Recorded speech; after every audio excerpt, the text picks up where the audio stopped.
Hello friends, आपका स्वागत है आपके अपने YouTube channel Patna coaching centre में। फ्रेंड्स, आज इस वीडियो में हमारा जीव विज्ञान का चैप्टर नंबर 2 है, जो कि जीवों के वर्गीकरण नामक अध्याय से है। ये पूरा के क्वेश्चन एनसीईआरटी बेस्ड है। चलिए क्वेश्चन नंबर 1 शुरू करते हैं। इसमें क्वेश्चन नंबर 1 है, निम्नलिखित में से कौन सा नाइट्रोजन स्थिरीकारक जीवाणु है। ठीक है, निम्नलिखित में से कौन सा नाइट्रोजन स्थिरीकारक जीवाणु है। Option A salmonella, B rhizobium, C pseudomonas और D E coli. Question number 1 है, निम्नलिखित में से कौन सा नाइट्रोजन स्थिरीकारक जीवाणु है। Option A salmonella, B rhizobium, C pseudomonas और डी ई कोलाई। चलिए इसका आंसर दीजिए। चलिए इसका आंसर होगा राइजोबियम। नाइट्रोजन स्थिरीकारक जीवाणु राइजोबियम है, ऑप्शन नंबर बी। नेक्स्ट दूसरा नंबर क्वेश्चन देखते हैं। इसमें दूसरा नंबर क्वेश्चन है, फलीदार पादपों की जड़ों में उपस्थित गांठों में पाए जाने वाले नाइट्रोजन स्थिरीकरण जीवाणु है। फलीदार पादपों की जड़ों में उपस्थित गांठों में पाए जाने वाले नाइट्रोजन स्थिरीकरण जीवाणु है। ऑप्शन ए मृतोपजीवी, बी प्रोटोपघटनी, सी सजीवी और डी पराश्रयी। क्वेश्चन नंबर 2 है, फलीदार पादपों की जड़ों में उपस्थित गांठों में पाए जाने वाले नाइट्रोजन स्थिरीकरण जीवाणु है। ऑप्शन ए मृतोपजीवी, बी प्रोटोपघटनी, सी सजीवी और डी पराश्रयी। चलिए इसका आंसर होगा सजीवी, option number C. Next 3 number question, जीवों के निम्नलिखित प्रकारों में से छत्रक किससे संबंध है। छत्रक का किससे संबंध है। जीवों के निम्नलिखित प्रकारों में से छत्रक किससे संबंध है। ऑप्शन ए शैवाल, बी फर्न, सी कवक और डी लाइकेन। क्वेश्चन नंबर 3 है, जीवों के निम्नलिखित प्रकारों में से छत्रक किससे संबंध है। ऑप्शन ए शैवाल, बी फर्न, सी कवक और डी लाइकेन। छत्रक। चलिए इसका आंसर होगा कवक, ऑप्शन नंबर सी।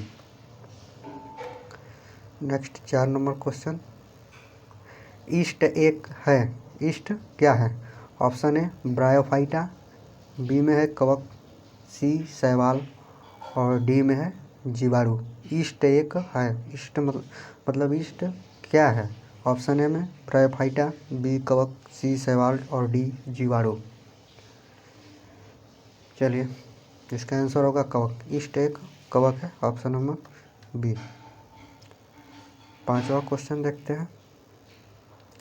लाइकेन जो एक नग्न चट्टान पर भी पारिस्थितिक अनुक्रम को प्रारंभ करने में सक्षम है, वास्तव में किनके सजीवी साहचर्य है।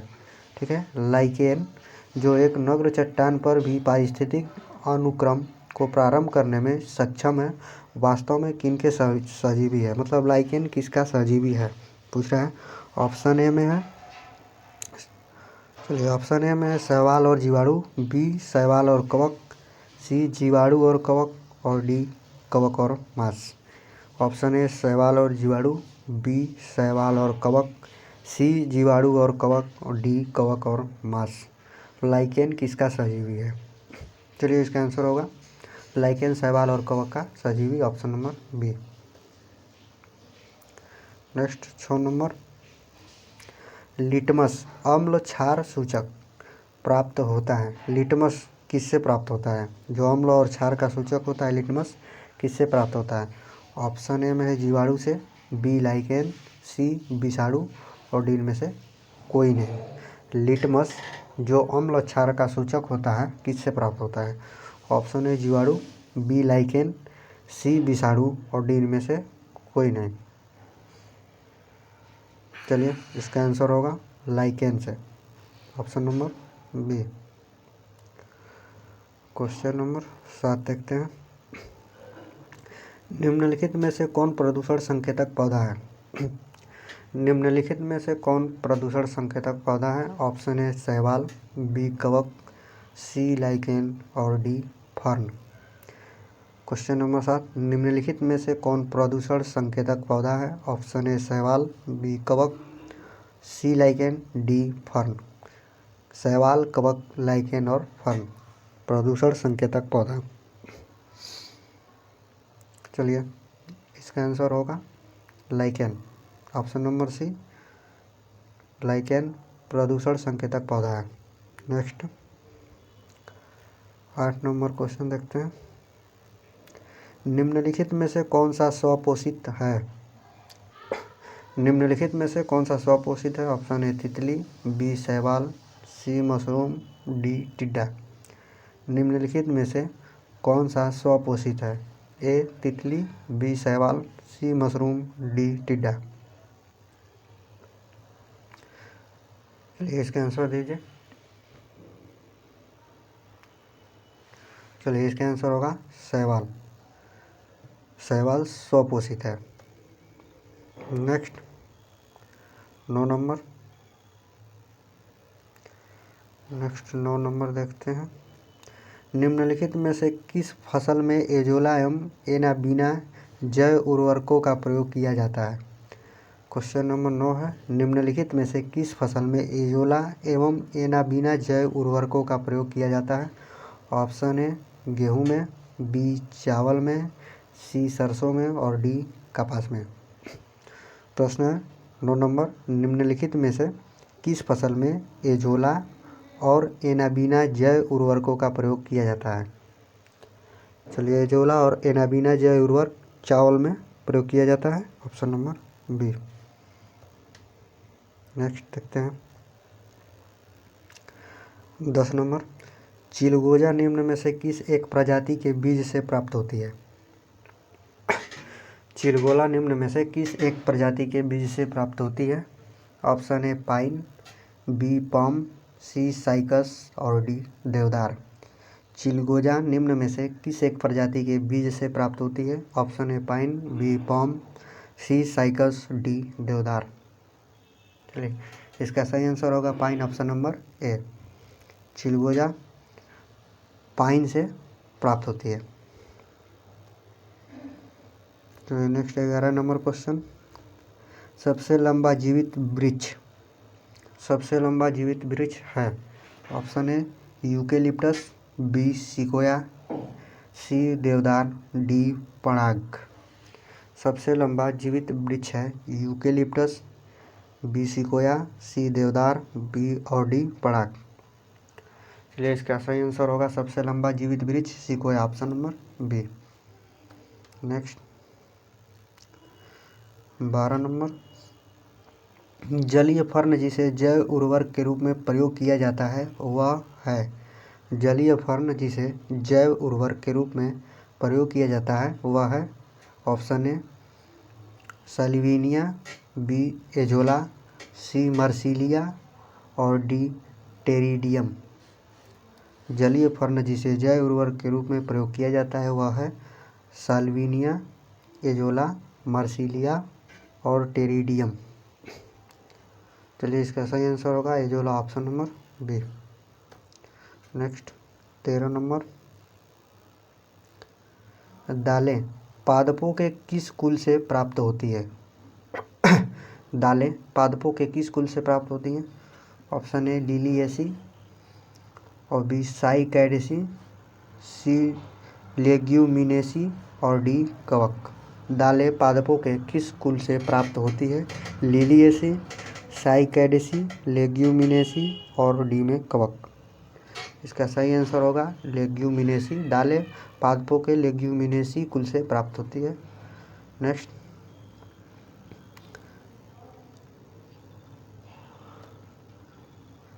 14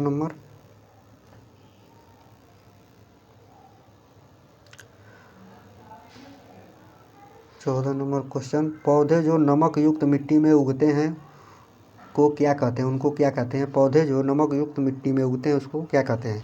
option A xerophyte, B hydrophyte, C halophyte और डी सक्यूलेट।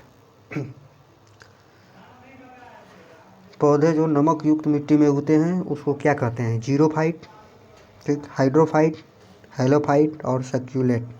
चलिए इसका सही आंसर होगा हेलोफाइट, ऑप्शन नंबर सी। ठीक है। और जीरोफाइट जो होता है वो रेगिस्तान वाले पौधे होते हैं, रेगिस्तान में। और हाइड्रोफाइट जो होता है ये जल वाला होता है। ठीक, चलिए नेक्स्ट देखते हैं। नेक्स्ट 15 नंबर, मरुदभिद जीरोफाइट किस दशा में उत्पन्न होते हैं? मरुदभिद जीरोफाइट किस दशा में उत्पन्न होते हैं? ऑप्शन ए उष्ण और शुष्क, बी शीत और आर्द्र, सी उष्ण और आर्द्र, और डी शीत और शुष्क। मरुदभिद जीरोफाइट्स किस दशा में उत्पन्न होते हैं? उष्ण व शुष्क, शीत व आर्द्र, उष्ण व आर्द्र, शीत व शुष्क। चलिए इसका ऑप्शन होगा जीरोफाइट्स, मरुदभिद उष्ण व शुष्क दशा में उत्पन्न होते हैं, ऑप्शन नंबर ए। नेक्स्ट देखते हैं 16 नंबर क्वेश्चन। मानक जंतु विज्ञान में नामकरण पद्धति में किस भाषा के उपयोग किया जाता है? मानक जंतु विज्ञान में नामकरण पद्धति में किस भाषा का उपयोग किया जाता है? Option A Latin, B French, C Spanish, D Greek. मानक जंतु विज्ञान में नामकरण पद्धति में किस भाषा का उपयोग किया जाता है? Option A Latin, B French, C Spanish, D Greek. चलिए मानक जंतु विज्ञान में नामकरण पद्धति में लैटिन भाषा का प्रयोग किया जाता है, जो ऑप्शन नंबर ए में है। नेक्स्ट देखते हैं 17 नंबर क्वेश्चन। निम्नलिखित में से कौन सा एक कोशिकीय जीव का उदाहरण है? निम्नलिखित में कौन सा एक कोशिकीय जीव का उदाहरण है? ऑप्शन ए प्रोटोजोआ, बी एंथ्रोपाइड्स, सी एकिनोडर्म्स, और डी एनेलिडस। निम्नलिखित में से कौन सा एक कोशिकीय जीव का उदाहरण है? ऑप्शन ए प्रोटोजोआ, बी एंथ्रोपाड्स, सी एकिनोडर्म्स, और डी एनेलिडस। चलिए इसका सही आंसर होगा प्रोटोजोआ एक कोशिकीय जीव का उदाहरण है, ऑप्शन नंबर ए। Next 18 number question. निम्न में से कौन सा कीट नहीं है? निम्न में से कौन सा कीट नहीं है? ऑप्शन ए तितली, बी तिलचट्टा, सी मच्छर, और डी मकड़ी। क्वेश्चन नंबर 18 है, निम्न में से कौन सा कीट नहीं है? ऑप्शन ए तितली, बी तिलचट्टा, सी मच्छर, और डी मकड़ी। चलिए इसका सही आंसर होगा मकड़ी कीट नहीं है। 19 नंबर क्वेश्चन। अधिकांश कीट किस प्रकार श्वास लेते हैं? 19 नंबर क्वेश्चन है, अधिकांश कीट किस प्रकार श्वास लेते हैं? ऑप्शन ए त्वचा से, बी क्लोम से, सी फेफड़ों से, और डी वातक यंत्र से। अधिकांश कीट किस प्रकार श्वास लेते हैं? ऑप्शन ए त्वचा, बी क्लोम, सी फेफड़ा, और डी वातक यंत्र से। चलिए इसका सही आंसर होगा वातक यंत्र से। अधिकांश कीट वातक यंत्र से श्वास लेते हैं। Next 20 number. मकड़ियाँ किस प्रजाति के अंतर्गत आती हैं? मकड़ियाँ किस प्रजाति के अंतर्गत आती हैं? Option A mollusca, B annelida, C cnidaria, और डी आर्थ्रोपोडा। मकड़ियाँ किस प्रजाति के अंतर्गत आती हैं? Option A mollusca, B annelida, C cnidaria, और डी आर्थ्रोपोडा। चलिए मकड़ियाँ आर्थ्रोपोडा प्रजाति के अंतर्गत आती है, ऑप्शन नंबर डी सही होगा। नेक्स्ट 21 नंबर देखते हैं। मकड़ियों में कितनी जोड़ी आँखें होती हैं? मकड़ियों में कितनी जोड़ी आँखें होती हैं? ऑप्शन ए एक जोड़ी, बी में है 2 जोड़ी, सी 4 जोड़ी, और डी में 8 जोड़ी। क्वेश्चन नंबर 21 है, मकड़ियों में कितनी जोड़ी आँखें होती है? ऑप्शन ए 1 जोड़ी, बी 2 जोड़ी, सी 4 जोड़ी, और डी 8 जोड़ी। चलिए मकड़ियों में 4 जोड़ी आँखें होती हैं, option number C. Next 22 number question. केकड़े किस प्रजाति के अंतर्गत आते हैं? 22 नंबर, केकड़े किस प्रजाति के अंतर्गत आते हैं? Option A mollusca, B cnidaria, C arthropoda, और डी प्लेंटीहेल्मिन्थेस। ठीक है, केकड़े किस प्रजाति के अंतर्गत आते हैं? Mollusca, cnidaria arthropoda, platyhelminthes. चलिए, केकड़े आर्थ्रोपोडा प्रजाति के अंतर्गत आते हैं। Option number C. 23 number question, octopus है, ऑक्टोपस क्या है? ठीक है, ऑप्शन ए संधिपाद, शूलचर्मी, हेमिकार्डेट और मृदुल कवची। मृदु कवची। ऑक्टोपस क्या है? संधिपाद, option number A. Option B में शूलचर्मी, सी हेमिकार्डेट और डी में है मृदु कवची। चलिए, इसका सही आंसर होगा ऑक्टोपस मृदु कवची है।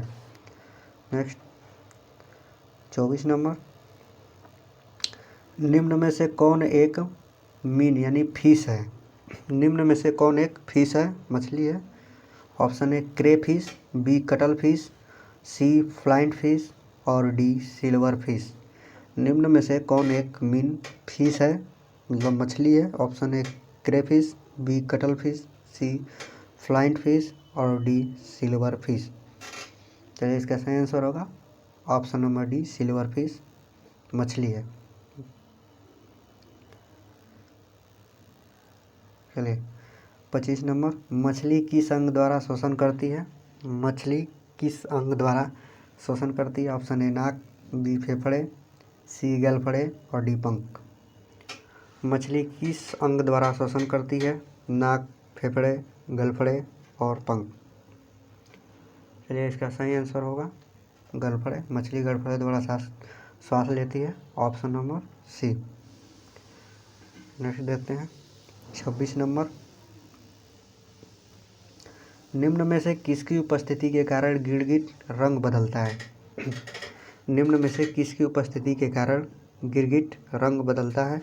ऑप्शन ए हीमोग्लोबिन, बी वर्णक, सी क्लोरोफिल और डी वात रंध्र। निम्न में से किसकी उपस्थिति के कारण गिरगिट रंग बदलता है?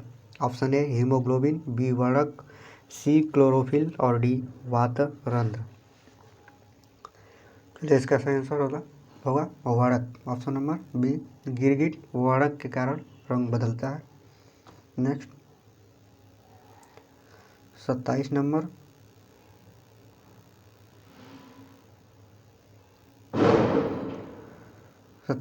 निम्नलिखित उड़ने वाले जीवों में से कौन सा पक्षी वर्ग में नहीं आता है?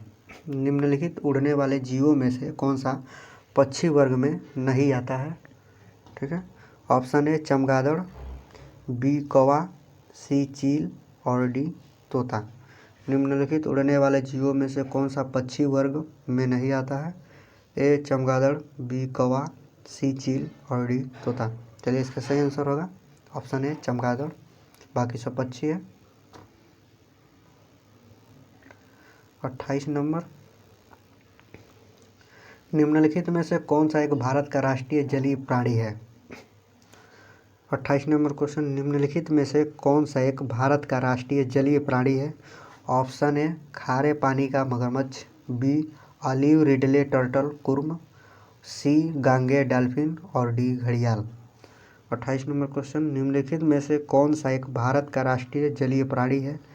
ऑप्शन ए खारे पानी का मगरमच्छ, बी ऑलिव रिडले टर्टल, सी गांगे डॉल्फिन और डी घड़ियाल। चलिए, इसका सही आंसर होगा भारत का राष्ट्रीय जलीय प्राणी गांगे डॉल्फिन। ऑप्शन नंबर सी है। नेक्स्ट 29 नंबर क्वेश्चन, निम्नलिखित में से किस युग में खुला परिसंचरण तंत्र पाया जाता है? निम्नलिखित में से किस युग्म में खुला परिसंचरण तंत्र पाया जाता है? ऑप्शन ए केचुआ तथा जोंक, बी मानव तथा व्हेल, सी काकरोच तथा सिल्वर फिश और डी में है टेडपोल लार्वा तथा मछली। क्वेश्चन नंबर 29, निम्नलिखित में से किस युग में खुला परिसंचरण तंत्र पाया जाता है? ऑप्शन ए केचुआ तथा जोंक, बी मानव तथा व्हेल, सी काकरोच तथा सिल्वर फिश और डी टेडपोल लार्वा तथा मछली। चलिए, इसका सही आंसर होगा सी काकरोच तथा silverfish. Option number C cockroach तथा सिल्वर फिश में खुला परिसंचरण तंत्र पाया जाता है। नेक्स्ट, निम्नलिखित में से किस जंतु में तंत्रिका तंत्र नहीं पाया जाता है? 30 नंबर क्वेश्चन, निम्नलिखित में से किस जंतु में तंत्रिका तंत्र नहीं पाया जाता है? ऑप्शन ए जोंक, बी फीता कृमि, सी अमीबा और डी घोंघा में। निम्नलिखित में से किस जंतु में तंत्रिका तंत्र नहीं पाया जाता है? जोंक में, फीता कृमि में, अमीबा में और डी घोंघा में। चलिए इसका सही आंसर होगा अमीबा में, ऑप्शन नंबर सी, अमीबा में तंत्रिका तंत्र नहीं पाया जाता है। नेक्स्ट 31 नंबर, 5 जगत वर्गीकरण किसने प्रतिपादित किया था? 31 नंबर क्वेश्चन, 5 जगत वर्गीकरण किसने प्रतिपादित किया था? ऑप्शन ए व्हिटेकर ने, बी हैकेल ने, सी लिनियस ने और डी कोपलैंड ने। 5 जगत वर्गीकरण किसने प्रतिपादित किया था? व्हिटेकर, हैकेल, लिनियस और कोपलैंड ने। चलिए इसका सही आंसर होगा व्हिटेकर ने, ऑप्शन नंबर ए।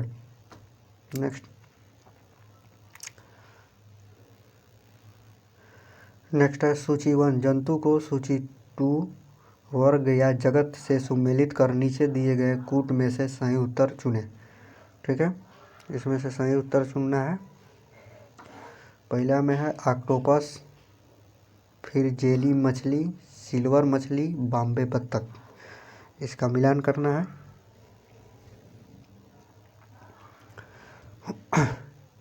चलिए इसका मिलान कीजिए। ऑक्टोपस, ऑक्टोपस क्या है? मोलस्का, इसका एक का 3 हो जाएगा। और जेली मछली आर्थ्रोपोडा, जेली मछली आर्थ्रोपोडा हो जाएगा। और नहीं, जेली मछली आर्थ्रोपोडा तो नहीं होगा ही, जेली मछली सिलेंट्रेटा हो जाएगा, सिलेंट्रेटा। और सिल्वर मछली आर्थ्रोपोडा हो जाएगा, बॉम्बे बत्तख मत्स्य हो जाएगा। ठीक है, ऑक्टोपस मोलस्का, जेली मछली सिलेंट्रेटा, सिल्वर मछली आर्थ्रोपोडा और बॉम्बे बत्तख मत्स्य। युक्त में ए का 3, बी का 4 और सी का 2 और डी का 1। ये ऑप्शन नंबर 1 इसका सही हो जाएगा। चलिए नेक्स्ट देखते हैं।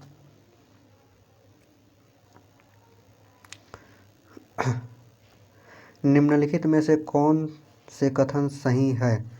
पहला है विषाणु में ऊर्जा उत्पादन हेतु एंजाइम नहीं होता है। दूसरा है विषाणुओं को किसी भी कृत्रिम माध्यम से संबंधित किया जा सकता है। विषाणु एक जीव से दूसरे जीव में केवल जैविक वाहकों के द्वारा ही स्थानांतरित हो सकते हैं।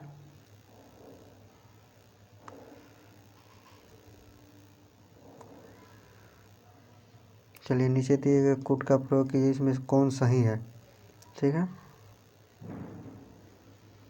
जीवाणु में ऊर्जा उत्पादन हेतु एंजाइम नहीं होते हैं, इसका केवल एक ही सही है। ठीक है, जीवाणुओं में और विषाणु में ऊर्जा उत्पादन हेतु एंजाइम नहीं होते हैं, बाकी सब गलत है। इसलिए इसमें ऑप्शन नंबर है केवल 1 सही होगा। चलिए नेक्स्ट देखते हैं।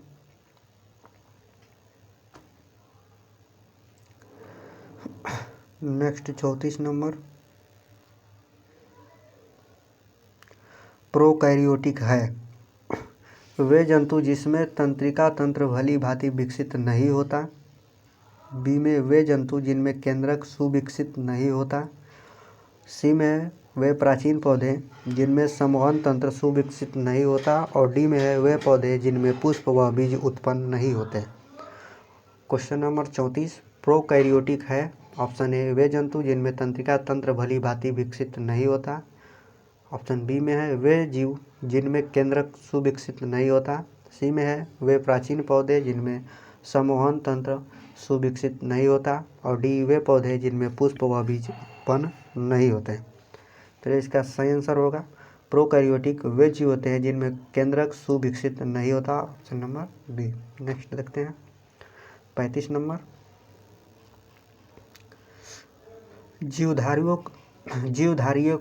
जीवधारियों का वह समूह जो प्रकृति में परस्पर संकरण द्वारा संतान उत्पन्न करता है कहलाता है। जीवधारियों का वह समूह जो प्रकृति में परस्पर संकरण द्वारा संतान उत्पन्न करता है कहलाता है। ऑप्शन ए जीव, बी जाति, सी समष्टि और डी जैव समुदाय। जीवधारियों का वह समूह जो प्रकृति में परस्पर संकरण द्वारा संतान उत्पन्न करता है कहलाता है। ऑप्शन ए जीव, बी जाति, सी समष्टि और डी जैव समुदाय।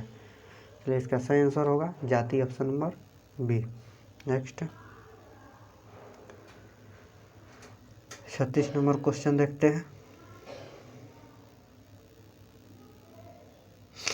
वे सूक्ष्मजीव जो सड़े गले पदार्थों को तरल पदार्थों में बदल देते हैं कहलाते हैं। वे सूक्ष्मजीव जो सड़े गले पदार्थों को तरल पदार्थों में बदल देते हैं कहलाते हैं। ऑप्शन ए जीवाणु, बी फफूंदी, सी विषाणु और डी अपघटक। वे सूक्ष्मजीव जो सड़े गले पदार्थों को तरल पदार्थों में बदल देते हैं कहलाते हैं। ऑप्शन ए जीवाणु, बी फफूंदी, सी विषाणु, डी अपघटक। चलिए इसका सही आंसर होगा अपघटक। अपघटक सड़े गले पदार्थों को तरल पदार्थों में बदल देते हैं। Next 37 number. निम्न में से सबसे उपयुक्त पदानुक्रम कौन सा है? निम्न में से सबसे उपयुक्त पदानुक्रम कौन सा है? ऑप्शन ए प्रभाग, वर्ग, वंश, गण। बी में है वर्ग, कुल, वंश, जाति। सी में है गण, कुल, वंश, जाति और डी में कुल, वंश, जाति, गण। चलिए इसका सही होगा गण, कुल, वंश, जाति, ऑप्शन नंबर सी। नेक्स्ट देखते हैं 38 नंबर। किस वैज्ञानिक ने विषाणु की खोज की? किस वैज्ञानिक ने विषाणु की खोज की? Empedocles, option A Empedocles, B Huxley, C Ivanovsky और डी हाल्डेन। किस वैज्ञानिक ने विषाणु की खोज की? Option A Empedocles, B Huxley, C Ivanovsky और डी हाल्डेन ने। इसका सही आंसर दीजिए। चलिए इसका सही आंसर होगा इवानोस्की विषाणु की खोज की। चलिए 39 नंबर। निम्न में से किसके निर्माण में जीवाणुओं की भूमिका नहीं होता है? निम्न में से किसके निर्माण में जीवाणुओं की भूमिका नहीं होता? ऑप्शन ए पनीर के, बी लैक्टिक अम्ल के, सी दही के और डी सिरका के। निम्न में से किसके निर्माण में जीवाणुओं की भूमिका नहीं होता? Option A paneer, B lactic अम्ल, सी दही और डी सिरका। चलिए इसका सही आंसर होगा पनीर के। बाकी सब में लैक्टिक अम्ल, सिरका और दही में जीवाणुओं की भूमिका होती है। Next 40 number. साइट्रिक अम्ल के उत्पादन का औद्योगिक स्रोत होता है। साइट्रिक अम्ल के उत्पादन का औद्योगिक स्रोत होता है साइट्रस फल, जीवाणु, एस्परजिलस, पेनिसिलियम। ठीक, साइट्रिक अम्ल के उत्पादन का औद्योगिक स्रोत होता है साइट्रस फल, जीवाणु, एस्परजिलस, पेनिसिलियम। साइट्रिक अम्ल के उत्पादन का औद्योगिक स्रोत होता है ऑप्शन ए साइट्रस फल, बी जीवाणु, सी एस्परजिलस और डी पेनिसिलियम। चलिए इसका सही आंसर होगा option number C aspergillus. Next देखते हैं 41 नंबर। कौन सा कवक खाने के लिए उपयुक्त होता है? कौन सा कवक खाने के लिए उपयुक्त होता है? Option A Amanita muscaria. Option A Amanita muscaria, option B Scleroderma nitidum, C Morchella esculenta और डी सिम्बोलम फ्रेगमोइडिस। चलिए कौन सा कवक खाने के लिए उपयुक्त होता है? इसका ऑप्शन होगा option number C Morchella esculenta, option number C. 42 number question. पृथ्वी पर सबसे प्राचीन जीव कौन सा है? पृथ्वी पर सबसे प्राचीन जीव कौन सा है? ऑप्शन ए नील हरित शैवाल, बी कवक, सी अमीबा, डी युगलिना। पृथ्वी पर सबसे प्राचीन जीव कौन सा है? ऑप्शन ए नील हरित शैवाल, बी कवक, सी अमीबा और डी युगलिना। इसका सही आंसर है नील हरित शैवाल पृथ्वी पर सबसे प्राचीन जीव है, ऑप्शन नंबर ए। अगला देखते हैं 43 नंबर। डायनासोर को निम्नलिखित में से किस वर्ग के अंतर्गत रखा जाता है? डायनासोर को निम्नलिखित में से किस वर्ग के अंतर्गत रखा जाता है? ऑप्शन ए सीनोजोइक सरीसृप, ऑप्शन बी मेसोजोइक सरीसृप और ऑप्शन सी पैलियोजोइक उभयचर और डी में मेसोजोइक पक्षी। डायनासोर को निम्नलिखित में से किस वर्ग के अंतर्गत रखा जाता है? ऑप्शन ए सीनोजोइक सरीसृप, बी मेसोजोइक सरीसृप, सी पैलियोजोइक उभयचर और डी मेसोजोइक पक्षी। चलिए डायनासोर को मेसोजोइक सरीसृप के अंतर्गत रखा जाता है। Next 44 number.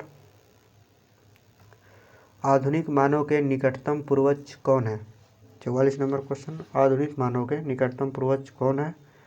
Option A Java मानव, बी क्रो मैग्नाल मानव, सी निएंडरथल मानव और डी पेंगिन मानव।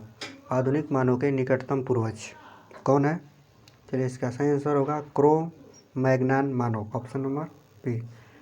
नेक्स्ट 45 नंबर क्वेश्चन और आज का लास्ट है। निम्नलिखित में से कौन सी शैवाल प्रजाति भोजन के रूप में प्रयोग की जाती है? ठीक है, निम्नलिखित में से कौन सी शैवाल प्रजाति भोजन के रूप में प्रयोग की जाती है? Option A ulva, B non stock,